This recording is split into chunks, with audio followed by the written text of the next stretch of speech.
تو ہم نے اسم فعل اور حرف کی تعریف پڑھ لی. اس کے بعد نا 2-3 فائدے ہیں، وہ فائدے بھی آپ کو بتا دوں. ہم نے تعریف پڑھی جی، اسم وہ کلمہ جو مستقل معنی پر دلالت کرے، فعل وہ کلمہ جو مستقل معنی پر دلالت کرے، حرف وہ کلمہ جو نہ تو مستقل معنی پر دلالت کرے اور نہ ہی اس میں کوئی. تو تینوں کے اندر لفظ مستقل کا ذکر ہوا کہ نہیں؟ مستقل کہتے کس کو ہیں؟ تو مستقل وہ ہوتا ہے جو اپنا معنی بتانے میں غیر کا محتاج نہ ہو، اور غیر مستقل وہ ہوتا ہے جو اپنا معنی بتانے میں غیر کا محتاج ہو. اسم بھی مستقل، فعل بھی مستقل، حرف غیر مستقل. اسم اور فعل میں فرق بھی ہے. اسم جو ہے زمانے سے خالی ہوتا ہے، فعل زمانے سے خالی نہیں ہوتا، فعل میں زمانہ پایا جاتا ہے. حرف کے اندر نہ زمانہ ہوتا ہے اور نہ ہی یہ مستقل ہوتا ہے. اسم جو ہے وہ مسند بھی ہوتا ہے، مسند الہ بھی ہوتا ہے. فعل مسند ہوتا ہے، مسند الہ نہیں ہوتا. حرف نہ مسند ہوتا ہے نہ مسند الہ ہوتا ہے. فائدہ نمبر 2 ہم نے کہا جی اسم وہ کلمہ جو مستقل معنی پر دلالت کرے، اس میں کوئی زمانہ نہ پایا جائے.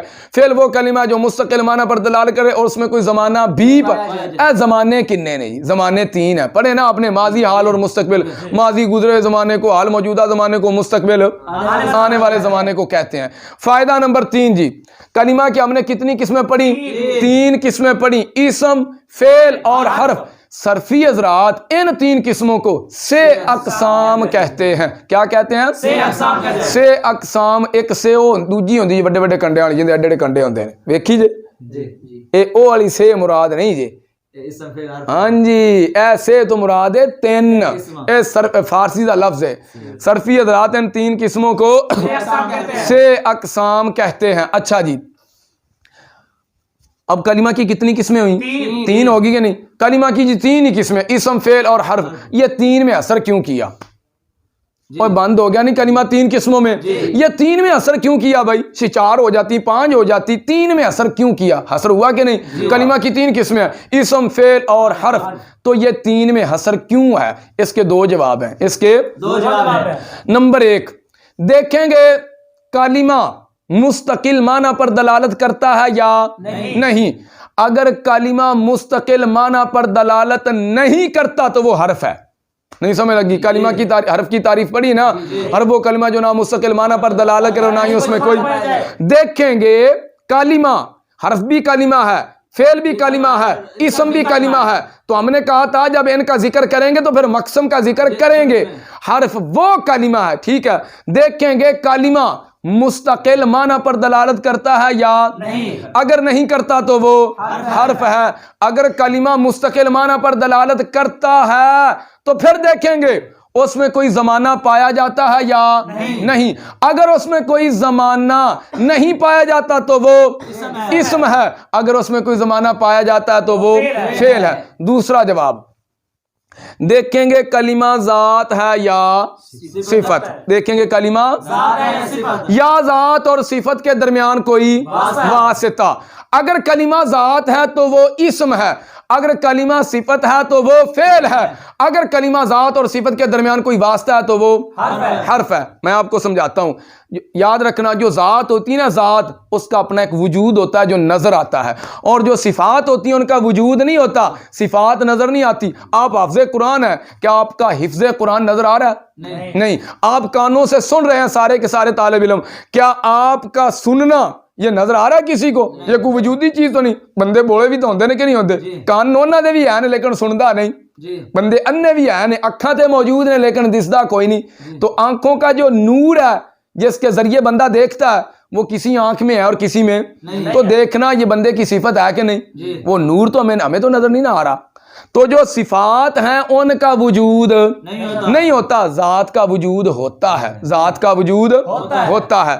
تو اب بات کو سمجھیے، دیکھیں گے کلمہ ذات ہے یا صفت، یا ذات اور صفت کے درمیان کوئی واسطہ. اگر کلمہ ذات ہے تو وہ اسم، اگر کلمہ صفت ہے تو وہ فعل، اگر کلمہ ذات اور صفت کے درمیان کوئی واسطہ ہے تو وہ حرف ہے. اب مثال دیکھیے، پوری مثال اس کے اوپر ہم فٹ کریں گے. ضربت بالخشبہ، ضربت دا معنی ہے جی میں نے مارا، میں نے مارا. بتاؤ مارنا یہ ذات ہے صفت ہے؟ اور صفت ہے بھائی. استاد مارتے ہیں طلباء کو کہ نہیں مارتے؟ مارتے ہیں. تو یہ مارنا استاد کا کیا ہے؟ استاد کی ایک صفت ہے. تو الخاشبہ کیا؟ میں نے لکڑی کے ساتھ مارا. الخاشبہ لکڑی کا وجود ہے کہ نہیں؟ نظر آنے والی چیز ہے کہ نہیں؟ پتہ چلا ضربت فعل ہے، الخاشبہ اسم ہے. اور ذات نظر آتی ہے، دیکھیں گے کلمہ ذات ہے یا صفت، یا ذات اور صفت کے درمیان کوئی واسطہ.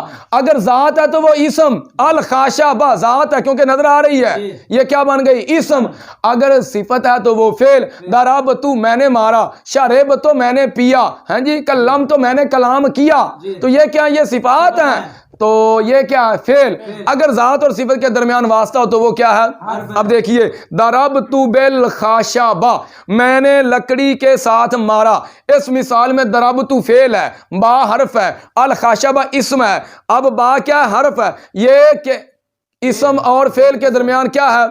واسطہ ہے کہ نہیں ہے؟ کیسے واسطہ؟ اب اس کو ہٹاؤ، با کو ضربت بالخاشبہ، اس کو پڑھو ضربت الخاشبۃ.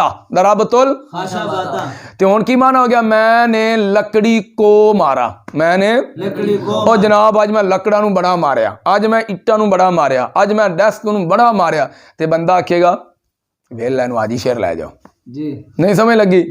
کہن گے بھی آ جڑا بندہ نہیں میں اٹا نو بڑا ماریا، میں لکڑا نو بڑا ماریا، میں دیوار نو بڑا ماریا، میں جناب دھوڑ کٹ دیتی. وہ آکھن گے اینو آج ہی شیر لے جاؤ. بات کی سمجھ آ گئی؟ معنی غلط ہو گیا کہ نہیں؟ ضربت بالخاشبہ با کو ہٹایا، معنی غلط ہو گیا. اب با کو لگاؤ، ضربت بالخاشبہ میں نے لکڑی کے ساتھ مارا، معنی درست ہو گیا کہ نہیں؟ تو یہ با درمیان میں واسطہ بن گئی کہ نہیں؟ یہی حرف ہے. دیکھیں گے کلمہ ذات ہے یا ذات اور صفت کے درمیان کوئی. اگر کلمہ ذات ہے تو وہ اسم، اگر صفت ہے تو وہ فعل. اگر ذات اور صفت کے درمیان واسطہ ہے تو وہ حرف ہے. ضربت بالخاشبہ، ضربت فعل ہے، با حرف ہے، الخاشبہ اسم ہے. یہ با ذات اور صفت کے درمیان واسطہ ہے. اگر اس واسطے کو ہٹا دیا جائے معنوی خرابی لازم آئے گی، اور اگر اس واسطے کو برقرار رکھا جائے پھر معنوی خرابی لازم نہیں آئے گی. تو پتہ چلا ضربت فعل ہے، با حرف ہے، الخاشبہ. کلمہ کو جس طرف سے بھی دیکھیں یہی تین قسمیں، یہی تین صورتیں بنتی تھیں، اس لیے کلمہ کو تین قسموں میں بند کر دیا.